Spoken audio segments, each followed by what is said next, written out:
एसपीपीबाट बाहिरिने विषयमा अमेरिकालाई तत्काल चिठी पठाउनु माधव कुमार नेपालको भनाई। प्रतिनिधि सभाको निर्वाचनमा निरञ्जन पुडासैनीले काठमाडौँ 3बाट स्वतन्त्र उम्मेदवारी दिने सरकारले सुन्नै छाडेको हो, कान उपचार गर्नुपर्यो, भीम रावलको भनाई। दाङमा किशोरीको बलात्कारपछि डिलबाट खसालेर विवश रूपमा हत्या। भक्तपुरमा प्रहरीमाथि अभद्र व्यवहार गर्ने 2 जना प्रहरीको नियन्त्रणमा। सर्वसाधारणलाई ब्ल्याकमेलिङ गर्ने कार्यालयबाट 150 भन्दा बढी युवती प्रहरीको नियन्त्रणमा। पूर्व प्रधानमन्त्री हराउने स्वतन्त्रहरूको अभियान, मुख्य निशानामा देउबा, ओली र प्रचण्ड। समानुपातिकता दलहरूको सिट बढ्लाकी घट्ला, विकासका लागि मन्त्रालय बाधक बन्दैन, मन्त्री यादवको भनाई। प्रहरी समायोजनका लागि प्रधानमन्त्री सहित गठबन्धनका शीर्ष नेतालाई ज्ञापन पत्र। नागरिकता विधेयक पास गरेर नेकपा माओवादी केन्द्रले प्रतिबद्धता पूरा गर्यो। अब माओवादीको करिडोरमा देश सम्हाल्ने प्रचण्डको भनाई। अब देश माओवादीको हातबाट खोज्न कसैले नसक्ने। भर्खरै आयो भक्तपुरबाट निकै डरलाग्दो खबर। गुडिरहेको बसमाथि रुख बज्रियो, 3 जनाको घटनास्थलमै मृत्यु, 15 जना सिकिस्त, 1 स्कुटर चालकको पनि ज्यान गयो। गृहमन्त्री बालकृष्ण खाँडले दिए यस्तो निर्देशन। उता झापा जिल्लामा एउटै रुखको हाँगोमा झुन्डिएको अवस्थामा 3 युवती मृत अवस्थामा फेला। एक 17 वर्षकी, एक 16 वर्षकी र अर्की एक 16 वर्षकी। हत्याकी आत्महत्या, प्रहरी भन्छ। हत्याको आशंका छ, अनुसन्धान गर्दैछौँ। आखिर के हो कारण? काठमाडौँ उपत्यका सहित देशका केही स्थानमा भारी वर्षा। भोलि सोमबारबाट देशभर ठुलो पानी पर्ने। बाढी र पहिरोको उच्च जोखिम सतर्क रहन आग्रह। पहिरोको त्रासले गाउँ नै रित्तियो, मेलम्चीमा बाढी आउन सुरु। मेलम्ची वासीहरूलाई भोक र प्यास छैन। अमेरिकालाई पत्र नलेखेको भन्दै भीम रावलको कट्याच्छ। सरकारले कान सुन्नै छाड्यो, जनताले चुनावमा उपचार पक्कै गर्नेछन्। एसपीपीका सन्दर्भमा संसदले सरकारले दिएको निर्देशन पालना नगरेको भन्दै भीम रावलको आपत्ति। नेपाली काङ्ग्रेसको एकल बहुमत ल्याउने रणनीतिपछि माओवादी अध्यक्ष प्रचण्ड, माधव कुमार नेपाल र उपेन्द्र यादव झस्किए। वाम गठबन्धन के सक्रिय होला? सदनमा नेकपा एमालेको माग, मुक्त कमलरी र सरकार बीचको सहमति कार्यान्वयन गरियोस्। बहुमतको बलमा प्रतिनिधि सभाबाट पास गरिएको नागरिकता विधेयक राष्ट्रघाती। लागु औषध ब्राउन सुगर सहित 2 जना प्रहरीको नियन्त्रणमा। गाजा सहित 2 जनालाई प्रहरीले पक्राउ गर्यो। कमल दहमा डुबेर 1 जनाको ज्यान गयो। अरिकालको टोकाइबाट 1 युवकको केही समयपछि मृत्यु। नागरिकता विधेयकको विरुद्धमा काठमाडौँमा राँके जुलुस। र एसीको रिजल्टको पर्खाइमा बसेका विद्यार्थीलाई निकै ठुलो खबर। कति पास कति फेल यसबारे जानकारी। एसीको नतिजा कसरी हेर्ने, कुन वेबसाइटबाट हेर्ने, यसबारे पनि सम्पूर्ण जानकारी। नायक तथा अभिनेता पल शाह दशैँसम्म नछुट्ने पक्का, यसबारे पनि सम्पूर्ण जानकारी आजकै समाचारमा। अब हेर्नुहोस् पुरा समाचार।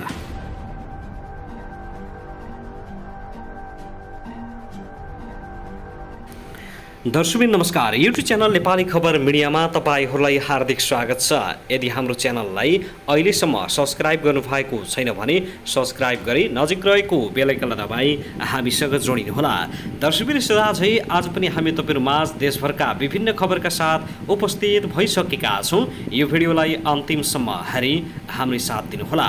दर्शकबिन हाम्रो मेहनतको लागि एउटा सानो लाइक गर्न भने नभुल्नुहोला। कहाँदेखि हेर्दै हुनुहुन्छ, के भन्न चाहनुहुन्छ, तपाईको मनमा लागेको प्रतिक्रिया अवश्य पनि कमेन्ट गर्न नभुल्नुहोला। दर्शकबिन के तपाईँ हाम्रो च्यानलमा नियमित श्रोता हुनुहुन्छ? यदि नियमित हुनुहुन्छ भने तल कमेन्ट बक्समा नियमित अथवा रेगुलर लेख्नुहोस्। यदि तपाईँ नयाँ हुनुहुन्छ भने सब्स्क्राइब गरी जोडिनुहोस्, ताकि नयाँ अपडेटका साथ हामी तपाईहरु माझ दैनिक रूपमा उपस्थित हुने गर्दछौँ। हाम्रा अपडेटहरू तपाईहरूलाई के कस्तो लागिरहेका छन्, सल्लाह सुझाव प्रतिक्रिया कमेन्ट बक्समा छोड्न नभुल्नुहोला। दर्शकबिन आउनुहोस् आजको पहिलो खबरतर्फ लागौँ। भक्तपुरमा सल्लाहको रोग ढल्दा 3 जनाको मृत्यु भएको गृह मन्त्रालयले बताएको छ। गृहमन्त्री बालकृष्ण खाँडको सचिवालयका अनुसार भक्तपुर नगरपालिका 1 सल्लाहघारीमा आज रोग ढलेर 1 यात्रुवाहक बस र स्कुटीलाई चापेको थियो। काठमाडौँबाट भक्तपुरतर्फ गइरहेको बादुई ख 3584 नम्बरको यात्रुवाहक बस र 41 च नम्बरको स्कुटीलाई रोगले चापेको थियो। बसले च्याप्दा 3 जनाको मृत्यु र 12 जना भन्दा बढी गम्भीर घाइते रहेको प्रमुख जिल्ला अधिकारी रुद्रादेवी शर्मालाई उद्धृत गर्दै गृहमन्त्रीको सचिवालयले जानकारी दिएको हो।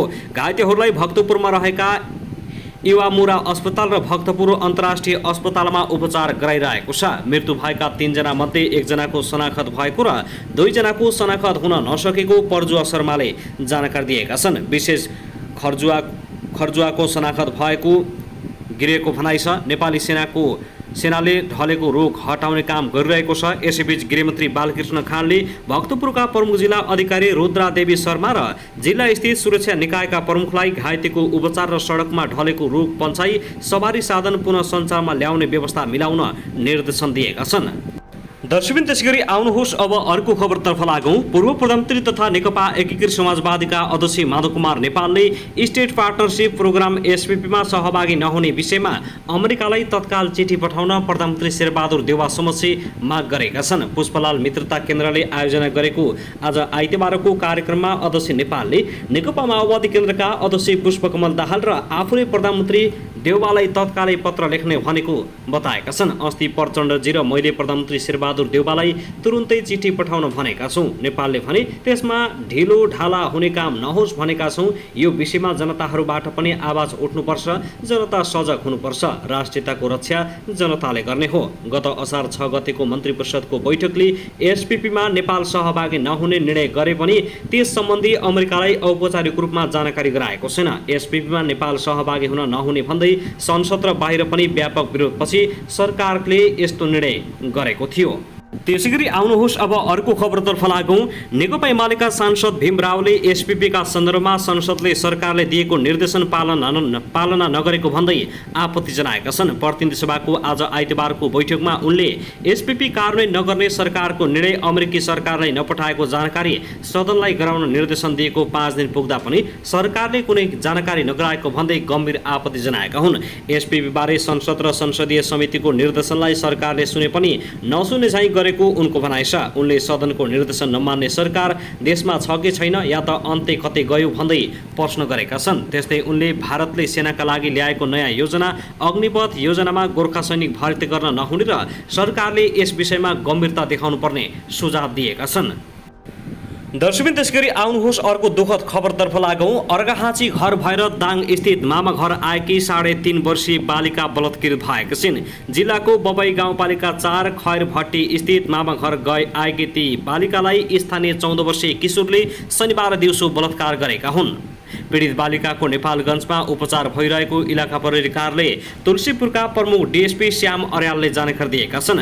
बलात्कारपछि किशोरले पीडित बालिकालाई मकेबारीको डिलबाट करिब 45 मिटर तल धकेलिदिएका थिए। बालिकाको टाउकोमा गम्भीर चोट समेत लागेको छ। घटना शनिबार दिउँसो 2 बजेतिर भएको आफन्तले बताए पनि प्रहरीलाई भने बेलुका 8 बजे मात्रै सूचना आएको डीएसपी अर्यालले जानकारी दिएका छन्। पीडित बालिकाको स्वास्थ्य जाँच र प्रारम्भिक उपचार तुलसीपुर स्थित राप्ती प्रादेशिक अस्पतालमा भएको थियो। त्यहाँ उपचार सम्भव नभएपछि नेपालगञ्ज रिफर गरिएको हो। डीएसपी अर्यालका अनुसार पीडित बालिकाको स्वास्थ्य अवस्था सुधार उन्मुख छ। बलात्कारपछि बालिकाले कानमा लगाएको सुनको गहना पनि ती किशोरले लगेको देखिएको छ। डीएसपी अर्यालले भने त्यसपछि हत्या गर्ने उद्देश्यले बालिकालाई मकेबारीको डिलबाट हुत्याइदिएको हुन सक्छ। बलात्कारमा संलग्न भनिएका ती बालक दिउँसो ती बालिकाको मामा घर आँप खान भनेर गएका थिए। ती किशोर आँप टिप्न रोक चढेपछि बालिकाकी आमा र घरका अन्य सदस्य भित्र गएको मौका पारेर बालिकालाई प्रलोभनमा पारी मकेबारीमा पुर्याई बलात्कार गरेको देखिन्छ। डीएसपी अर्यालले भने बलात्कारमा संलग्न किशोर प्रहरीको नियन्त्रणमा छन् र उनको विगतको छवि पनि राम्रो देखिएको छैन। बरालिएर हिँड्ने उनी विगतमा चोरी गरेको अभियोगमा प्रहरीले पक्राउ गरेको रेकर्डबाट खुलेको डीएसपी अर्यालले जानकारी दिएका छन्। दर्शकबिन त्यसैगरी आउनुहोस् अब अर्को खबरतर्फ लागौँ। नेपाली काङ्ग्रेसका महामन्त्री गगन कुमार थापाले आगामी चुनावपछि प्रधानमन्त्रीको निम्ति प्रत्याशी बन्ने घोषणा गरेका छन्। थापाका अनुसार त्यसको निम्ति उनी पार्टी संसदीय दलको नेताको चुनावमा उम्मेद्वार बन्ने भएका छन्। नेकपा एमाले अध्यक्ष र नेकपा माओवादी केन्द्र लगायतका दलहरूमा भने आफ्ना अध्यक्ष समेत रहेका पूर्व प्रधानमन्त्रीहरूलाई चुनौती दिने घोषणा गर्ने कोही पनि फेला परेको छैन। तर उनीहरूको पार्टीभन्दा बाहिर कम्तीमा पनि प्रधानमन्त्री भएर परीक्षण भइसकेका नेताहरूलाई हराउने अभियान चलाउने प्रयास भइरहेको देखिन्छ। काङ्ग्रेसमा शेरबहादुर देउवा, एमालेमा केपी शर्मा ओली, माओवादीमा पुष्पकमल दाहाल प्रचण्ड, नेकपा एकीकृत समाजवादीमा माधव कुमार नेपाल र झलनाथ खनाल अनि हालै जसपा पार्टीबाट पदमुक्त भएका डा बाबुराम भट्टराई प्रधानमन्त्री भइसकेका नेता हुन्।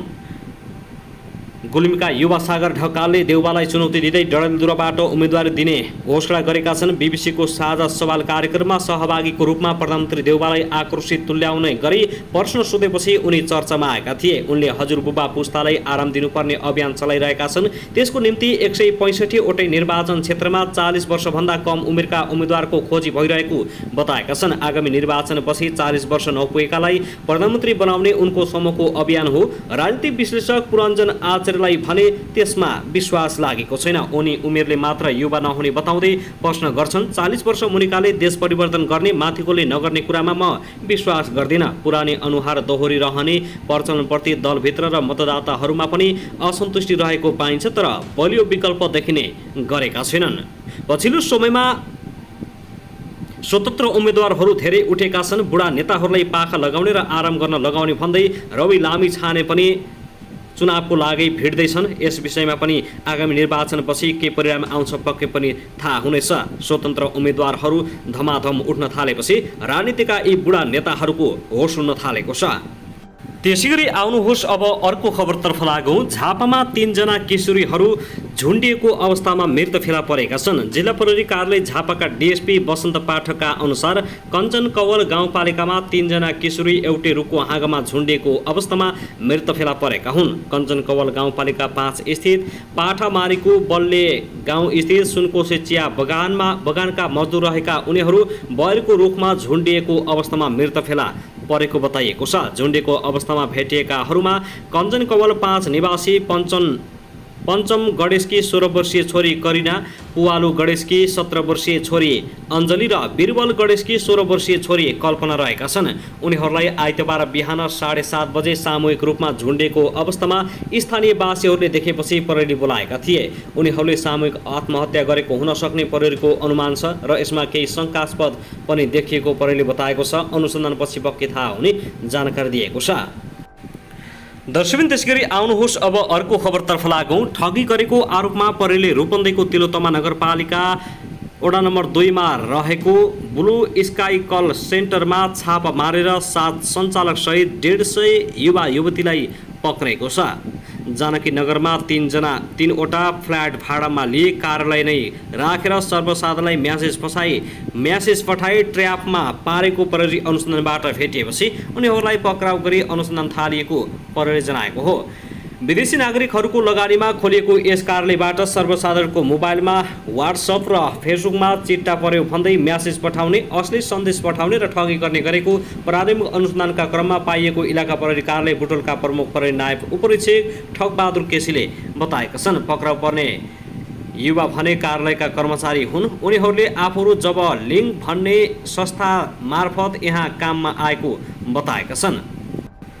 दर्शकबिन त्यसैगरी आउनुहोस् अब अर्को खबरतर्फ लागौँ। राष्ट्रिय परीक्षा बोर्डले माध्यमिक शिक्षा परीक्षा एसईको नतिजा प्रकाशित गर्ने समय तोकेको छ।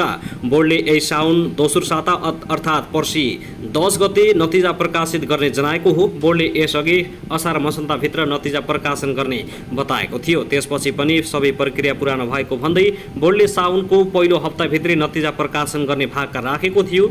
अहिले नै हतारेर गल्ती हुन सक्छ, त्यही भएर कुनै गल्ती नदोहोरियोस् भनी हामी प्रकाशनको तयारी गरिरहेका छौँ। साउन 10 गते नतिजा प्रकाशन गर्ने बोर्डले जनाएको छ भने बोर्डका परीक्षक नियन्त्रण अर्जुन रायमाझीका अनुसार बोर्ड साउन 10 गते साँझपख एसईको नतिजा सार्वजनिक गर्ने बताइएको छ। एसई परीक्षा गत वैशाख 9 गतेदेखि बोर्डले भौतिक उपस्थितिमा लिएको थियो भने बोर्डका अनुसार करिब 5 लाख विद्यार्थीले परीक्षा दिएका छन्। यसअघिका 2 वर्ष कोभिड-19 महामारीका कारण आन्तरिक मूल्याङ्कनबाट नतिजा प्रकाशित भएको थियो। दर्शकबिन त्यसगरी आउनुहोस् अब अर्को खबरतर्फ लागौँ। मध्य प्रदेशका मुख्यमन्त्री लालबाबु राउतले प्रदेश सरकारको स्थायी संरचना निर्माण तथा प्रहरी समायोजनका लागि प्रधानमन्त्री सहित गठबन्धनका शीर्ष नेताहरूलाई ज्ञापन पत्र बुझाएका छन्। प्रदेशको नामाकरण तथा राजधानी घोषणा भइसकेको भन्दै अस्थायी रूपमा प्रदेश सरकारलाई दिएको संरचनालाई स्थायी रूपमा हस्तान्तरण गरिदिन मुख्यमन्त्री राउतले प्रधानमन्त्री शेरबहादुर देउबा, माओवादी अध्यक्ष प्रचण्ड, एकीकृत समाजवादी माधव नेपाल, जनता समाजवादी पार्टीका अध्यक्ष उपेन्द्र यादवलाई ज्ञापन पत्र दिएको हो। राजधानीको भौतिक संरचना निर्माणको लागि सम्भाव्यताको अध्ययन गर्न गठन गरिएको समितिले प्रदेशको सरकारी संरचना रहेको जनकपुर चुरोट कारखाना, मधेस भवन र प्रदेशसभा रहेको स्थान लगायतका स्थानमा स्थायी संरचना निर्माणका लागि सिफारिस गरेकोले मधेस भवन प्रदेश सभा लगायत सिफारिस गरिएका जग्गा प्रदेश सरकारको नाउँमा हस्तान्तरण गर्न अनुरोध गरेका हुन्। मुख्यमन्त्री राहुलले जग्गा हस्तान्तरण गर्नुका साथै स्थायी भौतिक संरचनाका लागि चाहिने आर्थिक स्रोतको व्यवस्थापन गर्न सङ्घीय सरकारसँग माग गरेका छन्। त्यस्तै मुख्यमन्त्री राउतले नेपालको संविधानको धारा 268ले प्रदेश प्रहरी सङ्गठनको व्यवस्था गरेको तथा अनुच्छेद 6 मा प्रदेश प्रहरी प्रशासन र शान्ति सुरक्षा सम्बन्धी अधिकार प्रदेश सरकारको एकल अधिकार सूचीभित्र रहेकाले आगामी निर्वाचन अघि नै प्रहरी समायोजन गरिदिन पनि अनुरोध गरेका छन्।